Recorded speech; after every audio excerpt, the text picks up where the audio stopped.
Have you ever wondered what it's like to run a company on a Bitcoin standard? In this episode of Bitcoin for Millennials, I'm joined by Chase Palmieri. He's the CEO of Acropolis, a pioneering company that makes Bitcoin Treasury adoption accessible for businesses worldwide. We bring companies through this repeatable process of onboarding them into Bitcoin in the right way. Chase's journey from launching a Michelin-rewarded Italian restaurant to leading a global Bitcoin treasury platform is a fascinating story of entrepreneurship, innovation, and family. Maybe a year ago, I would have said you're early. Now I'd say like you're just on time. I think a year from now, you're starting to be too late. We'll explore how Bitcoin influences business decisions and the personal lives of those who adopt it. I really enjoyed this conversation with Chase. If you find it valuable too, please like this video on YouTube and subscribe here, or follow me on any of your favorite podcasting platforms. That will help me to reach more people and spread the message on Bitcoin even further. All right, now let's dive in. All right, Chase Palmieri, welcome to Bitcoin for Millennials. Thank you. Great to be here. Yeah, man, happy to chat. I think it's super interesting what you're building with Acropolis. We're definitely going to talk about that. But I just want to kick it off with your personal Bitcoin journey to discovering and embracing Bitcoin. How did that evolve over time for you? So I kind of found Bitcoin in my last year at university. So I'd been deep into finance, economics, accounting classes, and I was, the supply and demand curve, and it was just drilled into my brain. And so I can't remember where I first heard about Bitcoin, but luckily for me, the meme of what I heard about Bitcoin first was there will only ever be 21 million. And so for me, it was a simple exercise of, okay, are we early to Bitcoin or late to Bitcoin? Well, we were obviously early when I found it in 2015, because basically everybody I talked to either had never heard of it or knew nothing about it. And so then for me, it really became an exercise in trying to understand whether the hard cap of 21 million could be defended over time. Was that real, or was that somehow going to fall apart? From an economics and kind of value investor basis, it made sense to me right away, but then it sent me down kind of all of the various technical rabbit holes, which was new territory for me. So I really had to kind of learn a lot about blockchain, difficulty adjustment, all of these various technologies that kind of formed together to create Bitcoin. I had to get a baseline understanding of that just to prove or disprove the thesis of the simple supply and demand curve. Once I felt comfortable that, this is a defensible protocol, the hard cap will remain a hard cap. There's no incentive for the Bitcoin communities to change the hard cap. It became pretty obvious to me that this is going to become probably the most valuable thing that humanity's ever seen. So that's kind of the fast version of it. No, I've never sold Bitcoin, never shitcoined. For me, it was pretty straight path down the 21 million rabbit hole. I think it's interesting because you say, your background education in finance also, right? You understanding that supply side, I think, is actually pretty special for people that have a finance background, right? Like, it seems that this fairly basic notion of, if the demand for Bitcoin increases, there's no way to make more of them, right? As Jack Mahler says, gold is stuck in the ground and Bitcoin is stuck in time, right? So you have to wait. Yeah, me too. So you have to wait before new Bitcoin can enter the market. As someone who doesn't have a finance or economics background, that sounds clear as day. That's very logical, rational, very very clear cut. But it seems that people with a finance background actually have a hard time getting this. Does it sound too good to be true or something? What is your take on that? Sometimes that's my take. It sounds too good to be true. And in fiat, the zero-sum fiat game, it's kind of if I win, you lose. And so, people are having difficulties in seeing that simplicity in a sense. I think what happened for me is I had the right amount of finance background. I hadn't yet entered the corporate world. I hadn't yet made money through the various kind of fiat mechanisms and kind of instilled in myself, this is how you build wealth in the fiat world. So I knew just enough to, let Bitcoin click for me, but not enough to have been tainted, poisoned, or have the negative incentives that comes with a long career in fiat. So I think that's probably the answer to why folks with really impressive banking, finance, investment management backgrounds are slow to Bitcoin, is because they've just found other reliable ways to make money. They maybe don't even need it because they've already made money. But most of the time, it's like, they know too much. They know the inner workings of fiat, and it's like a fish in water. It's just very hard for them to see a system that is outside of that. Yeah. Yeah, that's probably it. Okay, nice. So you were a bit lucky with the timing coming across, but you also ran. I saw a Michelin awarded restaurant. Was that like a family restaurant? Yeah. My dad and I opened a restaurant 19 years ago. I was Okay. 16 years old at the time, but my dad is a serial entrepreneur. So is my mom. But my dad and I opened this restaurant together 19 years ago. It's a Michelin Bib Gourmand award winner, like 12 straight years, something like that. So we have had a really good run with that restaurant in Northern California. It's a high end Italian restaurant. And I think what you're going to get at is that we actually adopted a Bitcoin Treasury for the restaurant back in 2018. So it did take me, I'll say from 2015 to 2016 was my like having to do my homework and orange pilling myself. And then from 2016 to 2018, it took 2 years to orange pill my father, who obviously I needed to kind of co-sign on the Bitcoin Treasury.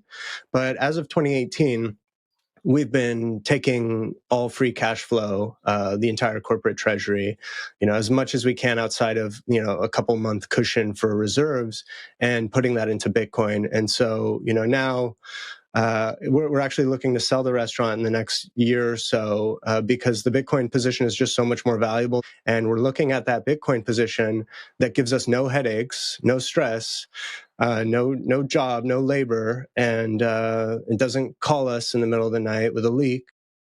It doesn't mean we have to come up with maintenance costs to fix an oven or a refrigerator or something like that. And so we're just looking at the operating business now, and it's like let's get out of this. Like Bitcoin is so simple. It grows on its own, and operating businesses are really hard. And my dad's at the point where he wants to retire, and I'm running Acropolis and have been for a while. So yeah, we're at the point where like let's sell the restaurant, peel off the Bitcoin from the sale, and sail into the sunset. Amazing. I think that is actually a really great example for when you adopt a Bitcoin standard, you actually create, I call that the time and space to really make conscious decisions, right? So just reflecting on, do I still want to run a restaurant with everything that comes with running a restaurant, right? And actually having Bitcoin as a treasury gives you, over time, of course, the optionality to reflect on that, right? And I think a lot of people are trapped in what they're doing, whether that's a certain business or a certain job that they that is either not working or they don't really enjoy, right? But because they have a fiat money standard for their life, they aren't able to like get out of that self-induced rat race or the rat race in general to get to that point. So I think that's an amazing example. I hope that works.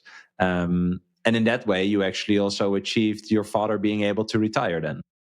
Yeah, and we've been making personal investments just with the family business and family capital into Bitcoin, and a big chunk into MicroStrategy very early as well. So my dad can retire. It's really just about finding a buyer for that restaurant that he feels is going to hopefully maintain the quality, keep the staff, so there's a lot of folks that we want to make sure still have jobs and incomes for themselves going forward. And so it's really just about finding the right fit. But he's ready to spend more time with his granddaughter, spend more time not worrying about Yelp reviews.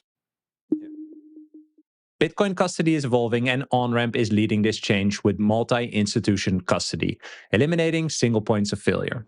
Instead of relying on one institution, OnRamp secures your Bitcoin in a cold storage multi-sig vault backed by 3 independent custodians, where no single party can move your funds alone, providing an unprecedented level of security. Your assets are protected by a 100 million Lloyd's of London insurance policy, with all transactions fully auditable on-chain and only executed at your direction. This means complete transparency and control over your assets at all times. Beyond custody, OnRamp provides comprehensive Bitcoin services that include trading, lending, inheritance planning, and IRAs. You can view them as your private Bitcoin banking partner tailored to your wealth preservation goals. Whether you're new to Bitcoin or an experienced holder, OnRamp's approach helps you secure your generational wealth with unmatched security and peace of mind.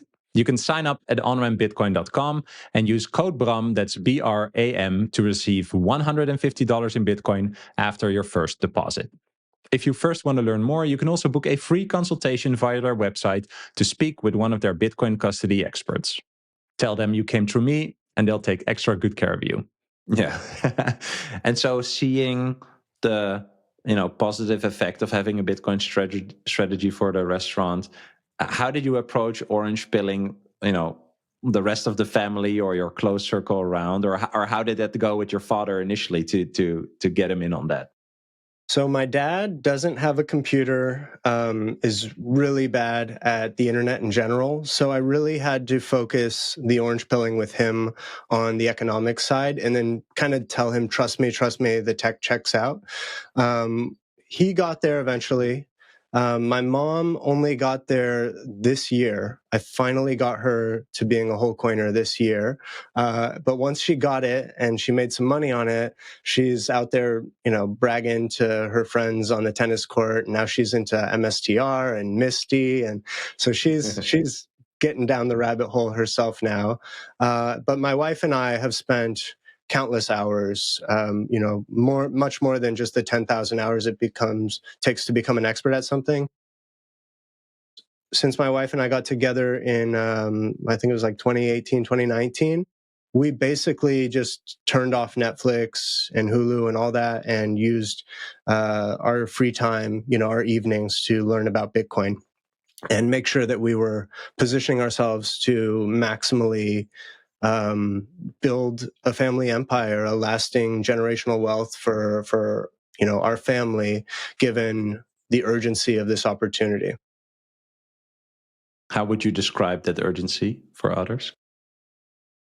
Maybe a year ago, I would have said you're early. Now I'd say like you're just on time.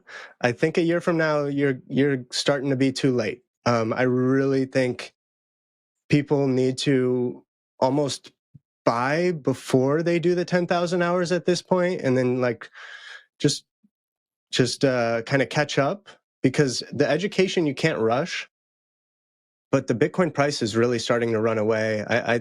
I think we're going to figures that will scare some normies over the next 2 years. And it's definitely already too late for most people to try to become a whole coiner. I mean, I think you and I know just inherently, if there's only 21 million coins and Strategy owns 600,000 of them, and other Bitcoin Treasury companies own a bunch of them, and then you have individual whales that own thousands of coins, there's just not going to be very many whole coiners in the world. I really think that being a whole coiner is going to be the most unique status symbol over the next few decades. And so if it's within reach for you, great. But I would also remind folks that you don't need to own a full Bitcoin, that whatever capital you can put into Bitcoin relative to your wealth is capital that you're going to be thankful you did put into Bitcoin, because it's going to outperform anything else and it's going to preserve your purchasing power. So we talk a lot about whole coiner status, and I think rightfully so, because it will be a very cool signal in the future. Like, I do think there's going to be nightclubs and stuff where it's like, prove through your proof of reserves that you're a whole coiner to come in. I really do think that there's going to become something like that, where being a whole coiner is going to become a certain status symbol to show and prove to the Bitcoin community that you were early, that you saw it, that you were part of this future that's being built. But then again, even just $2 to $5 to $10 at a time can really be meaningful to somebody if that's all they have to DCA with. Well, eventually, if you look at Bitcoin as a superior savings tool first, and a better money second, then I think the use case for saving in Bitcoin is very clear, right? It's saving the money that you cannot afford to lose. And I agree, even with small amounts, eventually you do have to consolidate the UTXOs and stuff. But we were just looking at, I showed you before we started, like this overview, right, of like how many addresses have a certain amount of Bitcoin. And I think just a quick glance, it's like a little over 1 million addresses have 1 Bitcoin or more. Well, let's assume 20% or 25% extra for people that have spread across wallets. Let's say it's between 1,250,000 and 1.5 million unique people that have more than one Bitcoin or more. There are 60 million millionaires in the world. So having 1 Bitcoin right now is more rare than being a millionaire today. And all these millionaires have the same problems as the people who are not millionaires, and the people that have companies like you are working with. It's like, okay, how do I protect my wealth, right? And I think it's going to be really crazy in 10 years from now. Like the people that are millionaires, and especially multimillionaires today, like they maybe think they are coasting. Sometimes I'm lurking in the the FIRE subreddit, the financially independent retire early, and there are people that are FIRE, but they're struggling, right? Because they're like, hey, I'm not coasting. Like, I actually still have to do work to manage this. And whenever I say like study Bitcoin, I always get downvoted. So I think a lot of people are still ignoring Bitcoin to that degree. And so, how do you experience that? Talking to our generational peers. This is Bitcoin for millennials. I have like 4 people in my close vicinity that are into Bitcoin, but a lot of them are not. Also, not long-term friends that are thinking like, "Hey, what's this guy doing?" Yeah, how's your experience with that? Unfortunately, most of my friends are either totally uninterested in Bitcoin because they think it's dirty to talk about money or personal investment or wanting to build wealth. There is this kind of thing where some people think it's impolite to talk about money, and I have a lot of that with some of my friends. And then, unfortunately, with the other group of my friends, they're into crypto, but they think Bitcoin is like boomer tech. They're like, oh, Bitcoin's old, it's slow, it's this, it's that, it's too simple. They want to be on the cutting edge of feature sets and functionality and efficiency, but they're totally missing out on the fact that it's not a tech company. This is about money. Like, this is lasting capital, and that those other tokens are trading on, they're trading out the decentralization or store of value aspects, like the longevity of the protocol. There's just so many flashing lights in this space when you do find it. And I think it's really hard for people to stay committed. I think another flashing light for people these days is Bitcoin Treasury companies. So I have folks in my life who don't own any Bitcoin, but are like, throwing money at whatever the new Bitcoin Treasury company is.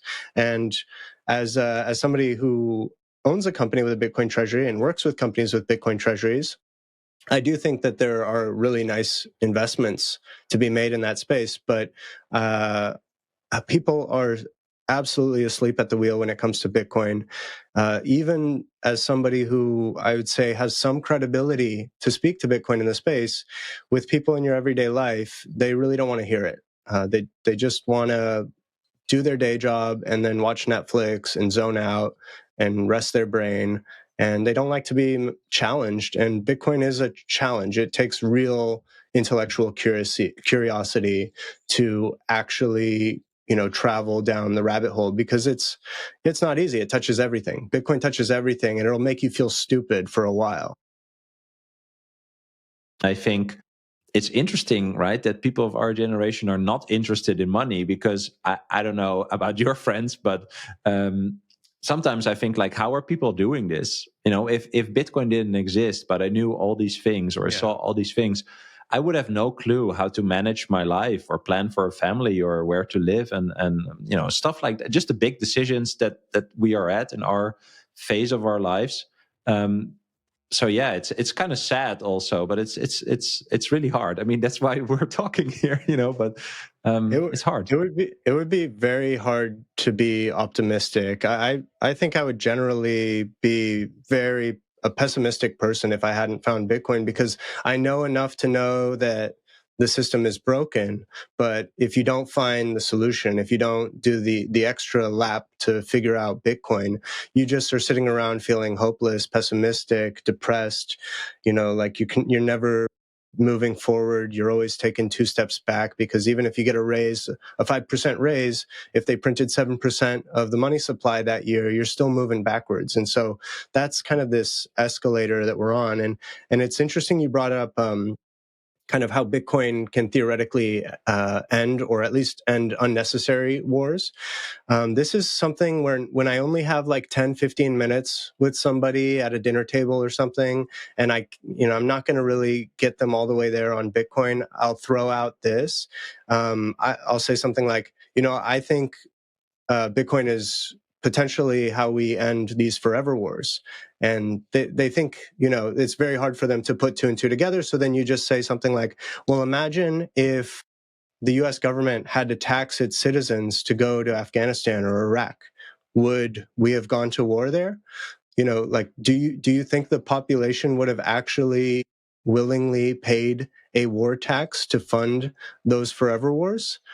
And most people are like, oh yeah, no, like that probably never would have found traction. I say, yeah, it's because they can print the money that they can keep these wars going on forever without having to ask you for permission. And Bitcoin takes the money printer out of their hands, whether they like it or not. And so we're not going to see wasteful wars. And I don't know, maybe there are certain wars that are necessary, maybe, but they'll have to do that on a hard money standard. And so it won't be things that drag on forever. Yeah.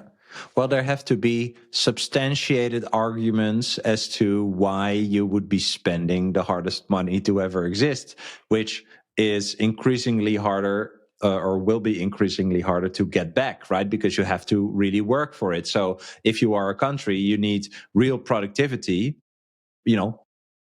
positively incentivized productivity, like real productivity, like not government jobs, right? But like real productivity. Building new goods and services and etc. in order to get that back, right? So you would have to have like a really good argument as to why you're spending that. And I think that's a nice bridge to the concept of Bitcoin as the hurdle rate, which I think when you're on Bitcoin Twitter, people think that is a stupid thing to say, or they don't like the Bitcoin Treasury stuff. But I think Bitcoin as a hurdle rate, and I wonder what you think, is okay. If Bitcoin is the best performing asset where I can store my capital in, any other thing I would do with that capital has to return more than what my understanding is of Bitcoin's CAGR every year. That, in my view, is the definition of the hurdle rate. So I have that. This is how my wealth grows. If I spend it on something else, it should return more than that, which actually incentivizes you to be either very diligent with your spending or with your investing, right? Whether you're building a company, or you want to wage a war, or you want to get a new job or move somewhere, or whatever. Yeah, how are you looking at that, and how are you using that for your business, and also advising the businesses that you talk to? It's funny. So Acropolis was a studio build out of, or a venture build out of the Early Riders portfolio. So Early Riders is a Bitcoin denominated venture fund. So they raise Bitcoin from LPs, they deploy Bitcoin into companies, and they only make money if as the profit above the Bitcoin appreciation. So they only make money themselves when returning capital, after returning capital to the LPs. They only participate in the upside of anything above Bitcoin's own growth as the kind of opportunity cost or hurdle rate. So as the CEO that was brought on to run Acropolis, obviously that is my directive, right? So I have to treat the Bitcoin in the treasury as our treasure chest. It's something where we all at Acropolis are Bitcoin maxis. And so we know if we're spending money on something, it better be worth it, because we could just as easily not spend the money, and we see that Bitcoin 10xing over the next few years. So, you can't let it force you to sit on your hands. But at the same time, in VC-backed startups, Silicon Valley type startups, where it's all about, grow fast, hit another milestone so you can raise money again, there's this real bias towards action, where I would say a Bitcoin standard company or a Bitcoin treasury company, they swing at the right pitches. You get more selective. You wait for that right pitch. But then when you swing, you're trying to swing hard because that pitch was worth it. So you swing hard. Before running Acropolis and treating a business fully on a Bitcoin standard, I was a big proponent and believer in the lean startup methodology. But with lean startup, where you're only spending what you have to, and then you let the market justify future spend. You don't build another feature until the customer asks for it. You don't hire another person until some other person has become a bottleneck, and you have to hire that other person to expand the kind of service that you can provide. This type of thing where you hold back as long as you can until, okay, this guy is overwhelmed with his workload, now we have to hire help. That kind of thing. With the lean startup methodology, though, the opportunity cost is not clear. When you're running a company on a Bitcoin standard, the opportunity cost is measurable. So when you're doing a lean startup, you're like, don't spend unless you have to. But there was no attaching a 35 to 50% CAGR to that decision. So now you can really quantify every decision you make in a year, in a quarter, and weigh it against Bitcoin's performance over that time. And it's really interesting. It creates massive efficiency. And I would say in general, startups benefit from forced limitations. It forces a company to get really creative, find ways to grow that aren't about just pouring money into advertising and marketing.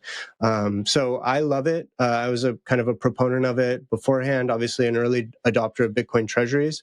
But then with Acropolis, every single dollar that we hold in our treasury is held in Bitcoin. So we're all in on Bitcoin as the hurdle rate, and our unit of account, our treasury, all of that. It's really nice you mentioned the lean startup. Actually, my bachelor's thesis was about the lean startup when it just came out, and I think I've worked for also almost 10 years with dozens of teams and entrepreneurs, and always was a very rigid proponent of lean startups. So I think you described it perfectly, right? It's really about what should I build and not about what can I build, right? So really try to find the evidence for why should I spend my time and energy on doing this thing, or trying to build that feature, or trying to enter XYZ market. But I love what you're saying, and see, I'm learning as I go. I think the monetary incentive is a positive enforcer of that mindset, right? Because I always saw it as a mindset like you either understand that or you don't, right? Because there are so many founders that raise like $1 million from a VC, and then they're like, well, yeah, I raised $1 million. I mean, I'm going to spend it. I'm going to build the thing. I'm going to build the entire thing that's in my head. I'm going to build the entire thing that I pitched to this investor guy that gave me the $1 million, right? And then kind of like all that diligence goes out of the window, basically, because they have the money to spend it. Like, they're incentivized to spend the money, which if you are actually diligent, because your money is so hard that you're going to regret spending it on the wrong thing, that actually kicks that mindset into gear. So I think it's really interesting that you attach that to that, because I fully agree. It's exactly what we see in the consumer economy, right? Like, we have a culture of consumerism because everybody's getting paid in debasing, devaluing fiat dollars. And so we have this culture of, go buy that vacation, go upgrade the TV or the car, go spend money at fancy dinners, go get the gold chains, because you're sitting on dollars. So you are literally incentivized to spend it, because whether people know it or not, subconsciously, they know that those dollars need to be spent faster to basically accrete the most value to themselves. But when you're holding it in Bitcoin, it flips it. It's the opposite. You're like, no, no, no. Everything I don't spend is going to go up over time. If you want to self-custody your Bitcoin stack, I recommend the Blockstream Jade Plus. I've been using this premium Bitcoin-only hardware wallet for a few months now, and I love its design and ease of use. What makes it stand out is its open source hardware and software, and Blockstream's unique genuine check, which makes sure that your device is authentic. No backdoors or compromises. You can connect with the Jade Plus however you want: Bluetooth, USB-C, or you can go fully air-gapped with its built-in camera for cable-free QR transactions. The metal case feels solid and the color screen is easy to read, and it connects with your favorite Bitcoin apps like Blockstream Green, Sparrow, and Electrum. Get your Jade Plus today at store.blockstream.com and use code BRAM to get 10% of your entire order. Let's talk about something that not a lot of people think about before it's too late. Where are you storing your Bitcoin seed words? Are they truly secure? I found my solution with StampSeed. It's an elegant all-in-one titanium plate solution with no separate pieces to lose or manage. Your seed phrase gets permanently stamped into pure titanium that withstands fire, survives water, and lasts for generations. Unlike shallow etching methods, StampSeed's patented tools help you to deeply stamp every letter for permanent readability, protecting your financial legacy. When you order a titanium seed plate from StampSeed, you can also upload a custom design or your logo to customize the back of your plate to make it fully personalized. Paper seed phrases are a disaster waiting to happen. Secure your Bitcoin with StampSeed for decades to come. Visit stampseed.com and use code BRAM, that's BRAM, to get 15% off your order. So this is like a really game-changing aspect. Obviously, we've seen it in people's personal lives. Bitcoiners are famous for their, lack of spending in order to hodl longer. But when you do that with a company, companies are sitting on bonds, money market funds, cash. Oftentimes, they are losing value too. And so you have this fiat mindset that has infiltrated business building as well, where they raise a funding round or they have cash in their corporate treasury and they feel like they've got to start a new product line. They've got to go acquire a business. They've got to hire up more staff. They do all these things. There's this bias towards action, because whether consciously or subconsciously, they know that they have to spend it. But when you just flip the unit of account into Bitcoin, you take those dollars and you put them into Bitcoin, it's incredible the level of self-discipline that, can be enforced on a business as well as an individual. Yeah. So you were kind of primed, where you were lucky on time to get Bitcoin. You were primed to move into it with your entrepreneurial spirit. What inspired you to go all in? Was that just to building a Bitcoin company? Was that the opportunity came along? Could you share a bit about that? And then also, what are you building with Acropolis? So for the past decade, I was building a technology company called Credder that I had started in 2016 and only exited out of about 6 months ago.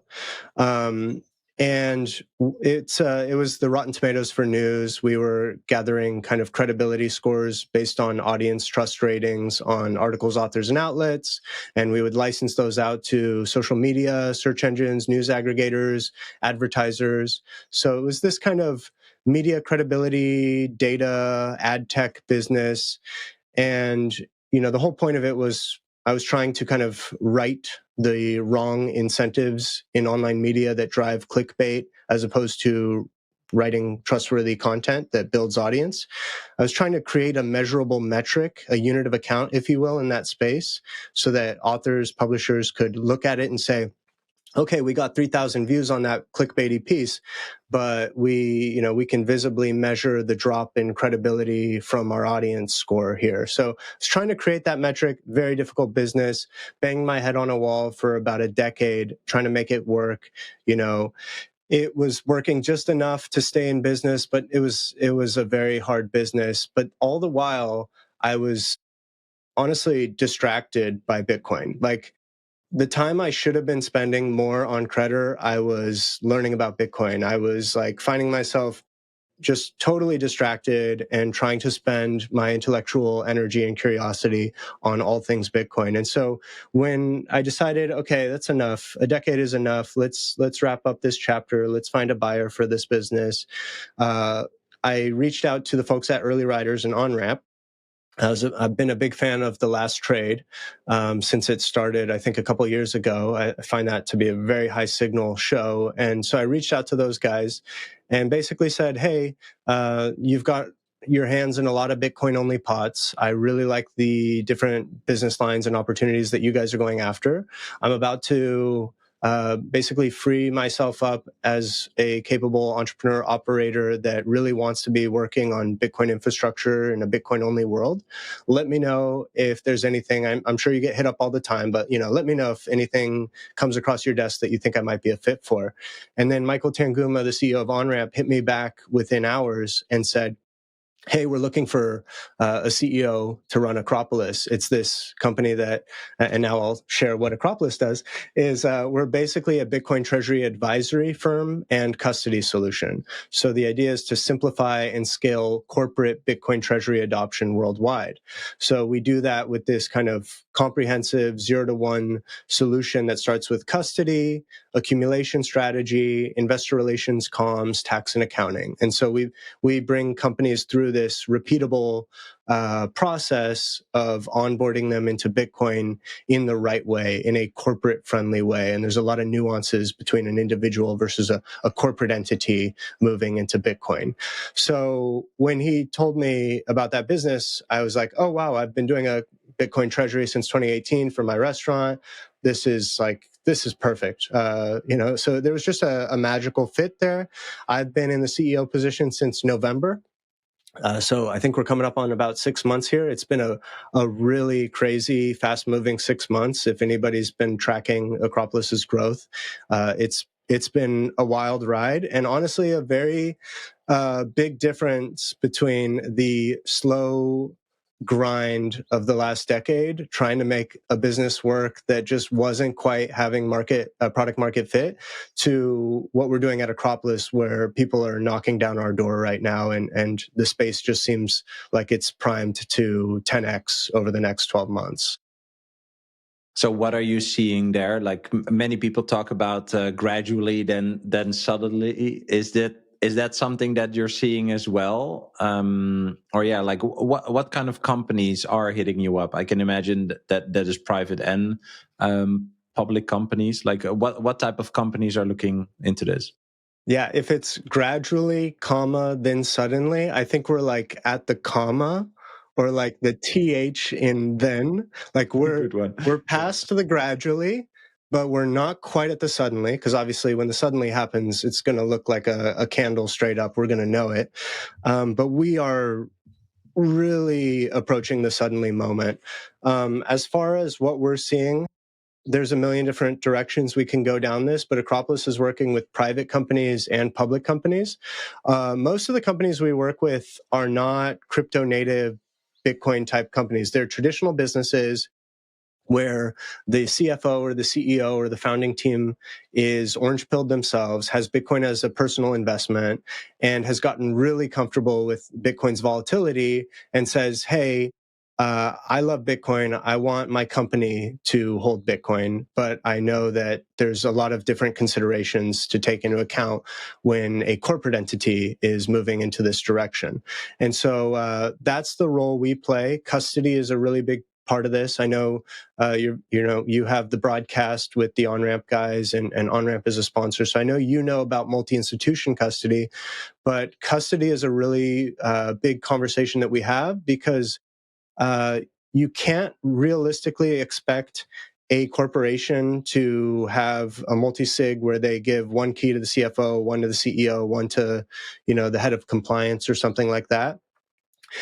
No employee wants to be holding the private key for the company that they work at's balance sheet. That's just like taking personal risk when it makes no sense. It's also, there's a lot of issues with continuity plans. It's just not a very corporate compliant feasible way for a business entity to be holding a large amount of Bitcoin on their balance sheet. And shareholders of the company honestly shouldn't accept that type of custody, where two of the three team members could theoretically run off with the keys and the company's assets. But at the same time, a company really shouldn't be parking a decentralized digital bearer asset with a single custodian, whether that's Coinbase, Fidelity, Anchorage. You're taking an asset that does not need to be held by a single counterparty, and you're parking it all with a single counterparty, which introduces a single point of failure. If something were to happen to that entity, you might lose access to your Bitcoin. You might become an unsecured creditor. It might just disappear if that entity is not handling it properly. You might lose access to it for some reason. There could be a 6102 attack, from the U.S. government, for example, or a honeypot type attack from a foreign entity. I mean, honestly, Coinbase looks like a pretty juicy honeypot as these other foreign nations are starting to realize that they should have a Bitcoin reserve, but that they're getting into the game a little too late. So we know corporate espionage is a very real thing, and it's definitely already present in the Bitcoin community. So what we do is we offer this middle ground between holding your own multi-sig private keys as a corporate to parking it all with a single entity. We offer multi-institution custody, which is the best of both worlds, where a company has a legally distinct agreement, relationship with three different institutional grade custodians, where each of those custodians serves as essentially a guardian of a single key. So none of them have unilateral control over the Bitcoin. The company doesn't have to hold private key cryptographic material themselves, and they have more of a traditional banking relationship with each of the three entities. And when they want to move the Bitcoin out of deep cold storage, which shouldn't be often if there are clients, because we're really treating the Bitcoin as, put it away, the money that you're not going to touch for the next 4 to 5 years, you simply do a video verification, whoever the authorized representatives at the company are.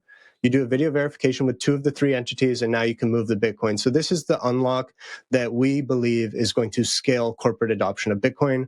And I know some people have a bad taste in their mouth about corporates and nation states acquiring Bitcoin, or BlackRock, but Bitcoin is for your enemies. Bitcoin is just better money. Bitcoin, it's like getting mad at somebody for using electricity or fire.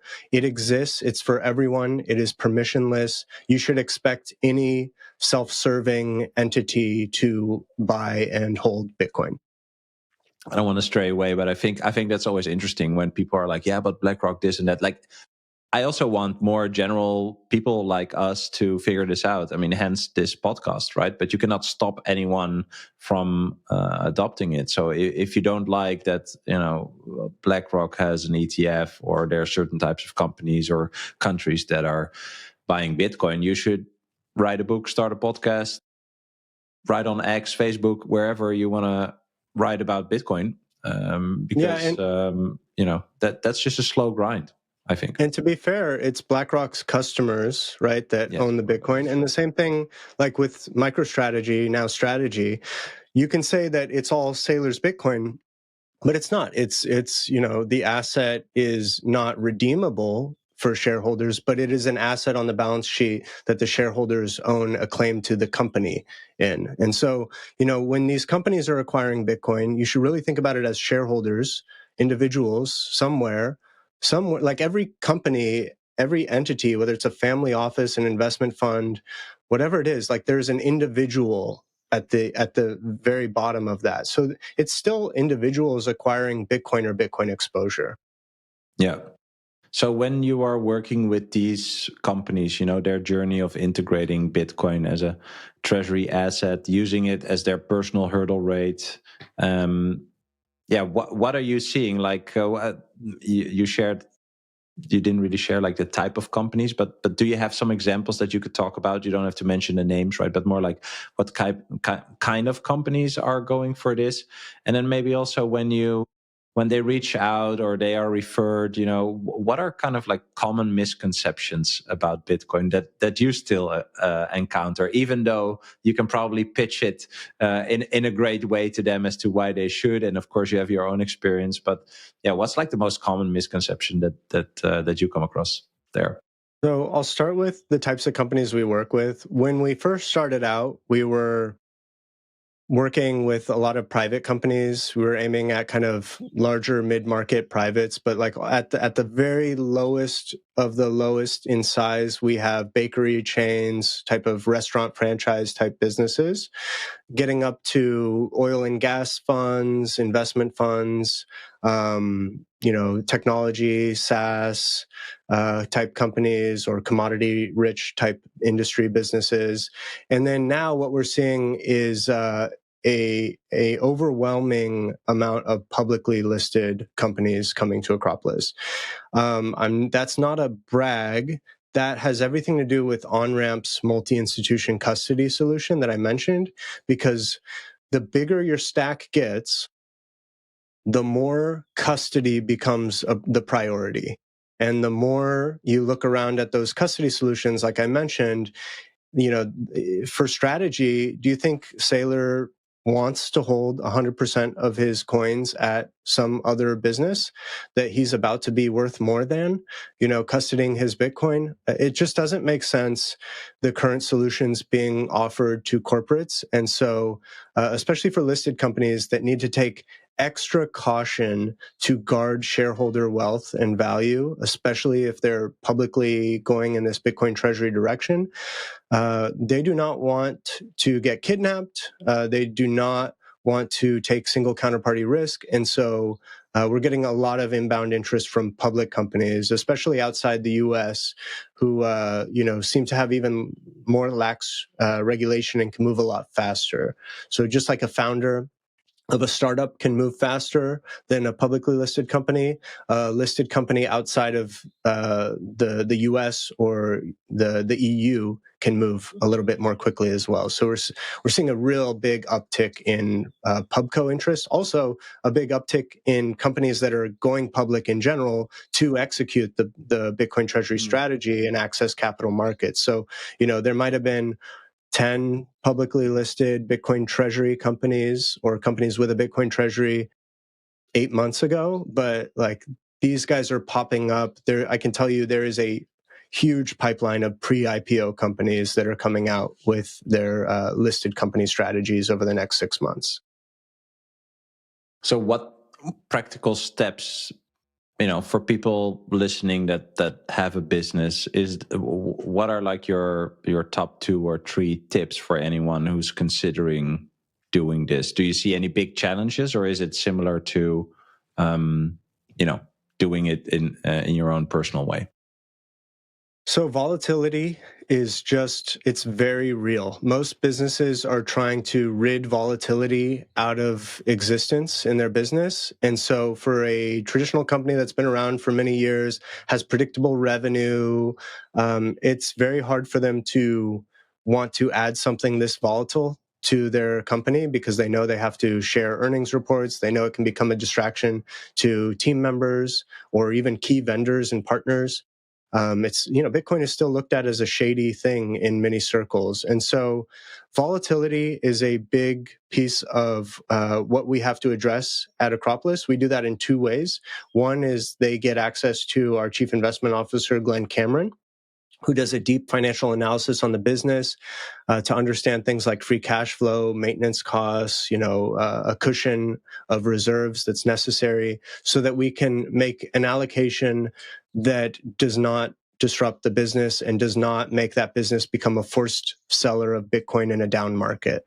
So it's really important that we help them with their position sizing. A lot of times we actually have to look over their shoulder and say, no, we understand you love Bitcoin. Trust us, we love Bitcoin too. But if you do this much, if you buy this much, you're actually starting to put the operating business in jeopardy. So sometimes we have to look over their shoulder and tell them that they're going a little too hard.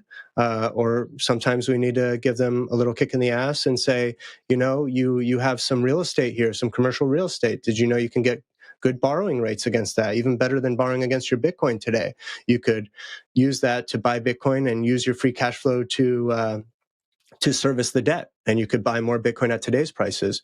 So volatility is a big piece of it, and to address that volatility, also we have an investor relations and corporate communications team within Acropolis.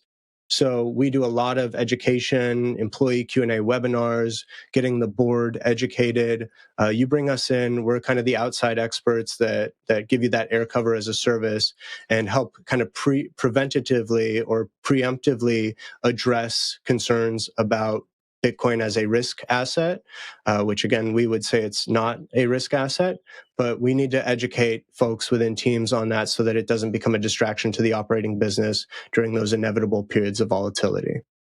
Yeah, that's super interesting. Maybe it was because I put two questions into one, but I don't think we touched upon the misconceptions. But here it's interesting, right? You talk to employees and of course leaders of companies want to have people aligned with this strategy because people can just add Bitcoin to their stock app on their phone and then see the price go up and down and maybe get worried. So maybe to tie it back to the misconceptions, like what are you seeing there? Is that what you said, like Bitcoin is a shady thing? Like what are the top things that you are encountering there? The top misconception is that a company needs to have a diversified portfolio of crypto. Unfortunately, we have a lot of companies that come to us. They know that they're missing out. They know that they're late to the game. They decide they want exposure, but they're thinking about crypto as this bucket, this basket of different tokens. And so there's still a lot of education that needs to be done, and we do it at Acropolis to try to educate those folks that no, Bitcoin is different. You do not need a diversified basket of crypto. What you need is Bitcoin and Bitcoin only. So that is a big misconception. I'd say maybe another misconception is that a lot of companies think that Bitcoin is a fix-all, like that if their operating business is in decline, if they're on their last leg, that they can come to Acropolis. Acropolis will magically be able to raise debt or equity capital for them despite the poor health of the operating business, and that they're going to be able to use Acropolis and our network of private capital or our brand to raise capital, buy Bitcoin, and save a dying business. And unfortunately, the truth of the matter is that a lot of companies have waited too long. They're too late.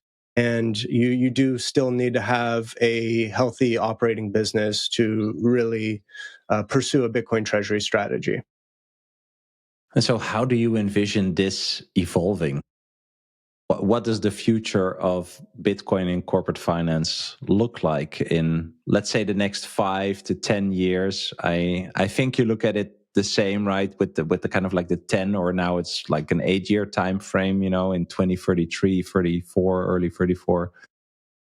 99% of all Bitcoin will be mined. The last 1% over the 107 years after. How are you going? How are you seeing that evolve? And then maybe to tie back to the suddenly part, when do you see the suddenly part happening? So we're doing everything we can to get our clients prepared for the suddenly. But honestly, if you come to work at Acropolis, you probably are already feeling the FOMO to some degree because you've decided to take action. So we don't have to convince most of our clients that the future is bright and that it's quickly approaching. What do I see in the future? Well, it says it right there at acropolistreasury.com at the top of the website. Every business will hold Bitcoin. The way I see it is Bitcoin is money. To say in the future that a company is a Bitcoin Treasury company is just going to be like saying a company is a money company.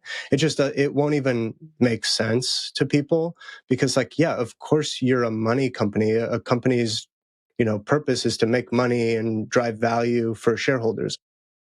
It's going to become unnecessary. I also think that the marketing push that a lot of these Bitcoin treasury companies get from announcing their treasury strategy is already starting to wear off. So you're either going to have a really unique strategy or a really good business or a really big buy target to really drive up attention and awareness in a way that still gets you some bang for your buck. And that's fine because honestly, you shouldn't be buying Bitcoin for your corporate treasury because it's going to help you sell more hot dogs. You should be doing it to protect the capital that has been hard fought and earned over the life of the business. As for the suddenly moment, not financial advice, but I really hope your bags are packed because the way that we're seeing the ramp up in this space and the decline of Bitcoin available on OTC desks and companies whose entire strategy is to basically arbitrage the fiat world and to make Bitcoin acquisitions and to have stated policies of never selling. I really think that Bitcoin is becoming more and more scarce. And the supply shock is imminent. I think, if you had to ask me to put a price target on it, I think we're in the 300K range in the next 18 to 24 months.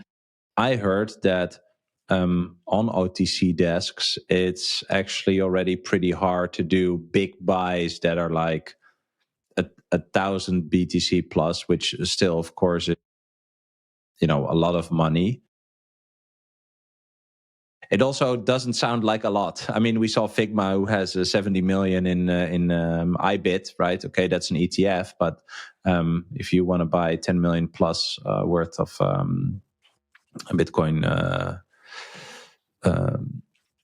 Bitcoin, you're going to have struggles. So, what have you heard anything about that? No, there's still a lot of liquidity out there because unfortunately a lot of folks who own Bitcoin are still willing to sell when the price is right. If you ask me, you never sell your Bitcoin, you borrow against it.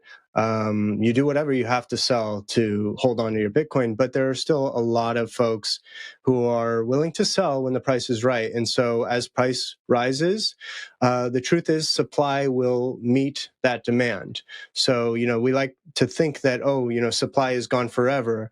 And to some degree, there are entities like Strategy where supply is never coming back online. But there are a lot of Bitcoin. The vast majority of Bitcoin is still held by individuals who have, husbands or wives and want a bigger house, want a better vacation next year. They have things, dreams, ambitions. And when the price is right and they can see, at the click of a button, they can transform their lives, a lot of them will still choose to do so. So supply will come on the market. And then what we see, we work with BitGo as our deep liquidity provider for our execution desk. And we can make buys of $50 million without moving the Bitcoin price a single cent. So we're still at the point where you can make large lump sum buys without moving the price. Interesting. All right. I have 3 short questions to wrap up.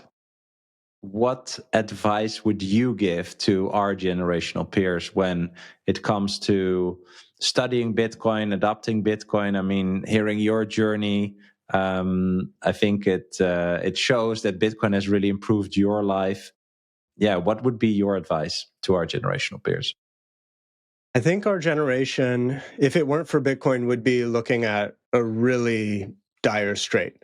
But we are also the generation that is tech savvy enough, has the risk tolerance enough, the long enough time horizon where we might actually be the ones to benefit the most from an emerging store of value asset like Bitcoin. So to me, it's like it is absolutely urgent that you don't just stick your head in the sand and give up on yourself, and that you at least start down the path of trying to learn about money, because that will ultimately lead you to Bitcoin. So you don't have to start by learning about Bitcoin, but you do need to take some time to learn about money, to learn about store value assets and the properties that make them unique and how to build generational wealth. You can't just give up and say, oh, I'm going to work Uber and Lyft and DoorDash forever. I'm never going to buy a home. I would just urge you not to give up on yourself. So when it comes to Bitcoin, do you think you have a like spiky point of view that not many people share with you? Like, is there anything where you really think like, okay, I'm a contrarian there? That's a good one. Like, where do I break from traditional Bitcoin maxis, I guess? I guess where I break is I have a very healthy appetite for Bitcoin equities. I think equities, corporate securities are still a very valuable investment, and that to some degree, a company's stock like strategy will outperform Bitcoin, and that it's okay, if not somewhat logical, to have a significant position in some of these Bitcoin Treasury companies if you understand the business, if you understand the strategy, and you feel comfortable with the executive team's ability to execute.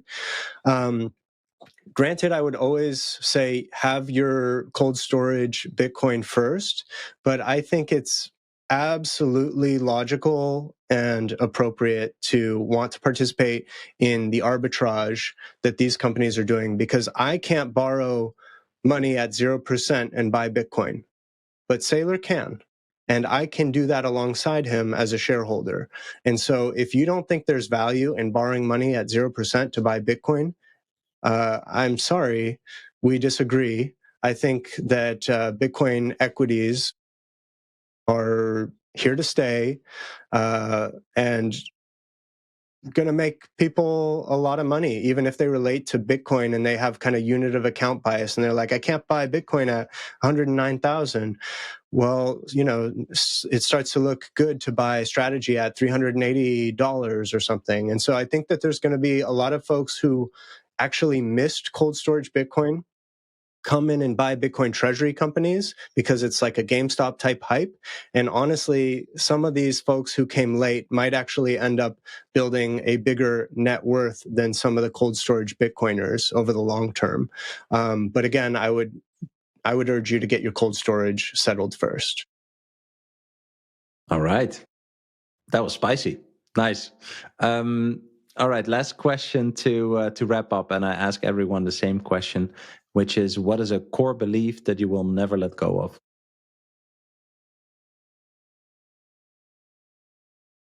Oh, shoot, I'll have to say two, just because I'm not going to be able to pick one. One is lead by example. So personally, I just don't think that anything gets done in the world by telling somebody to do something. I think you look at the world and you see examples of people living a certain way, by a certain code, doing a certain thing, and that then you emulate. I think that's how human psychology works. So for me, lead by example. If you want people to do a certain thing, you have to be the one doing it, and you have to be an evangelist of that behavior, and you have to be committed.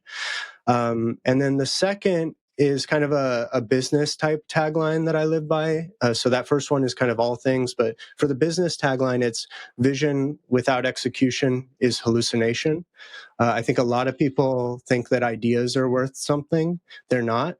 I'm sure a lot of people thought of Uber before Travis Kalanick built Uber, and a million other companies of the sort. So if you have an idea, that's really just the starting point. It's worth nothing. You have to commit to it. You have to build on it for maybe even a decade to pull the value out of it. But if you do so, you can become an absolute legend and build life-changing wealth. And so vision without execution is hallucination, and lead by example. Awesome, man. Well, I know you have to go. Thanks so much for your time. Thanks so much for this conversation. Really enjoyed it, and we'll stay in touch. Thanks, man. Thank you so much, Bram. I hope you enjoyed this episode. If you did, you can click here to find more just like it, and click here to find all Bitcoin for Millennials podcast episodes. Also, please like this video if you want to help shine a light on the message of Bitcoin, and subscribe to my channel to stay connected. I hope to see you for a next episode.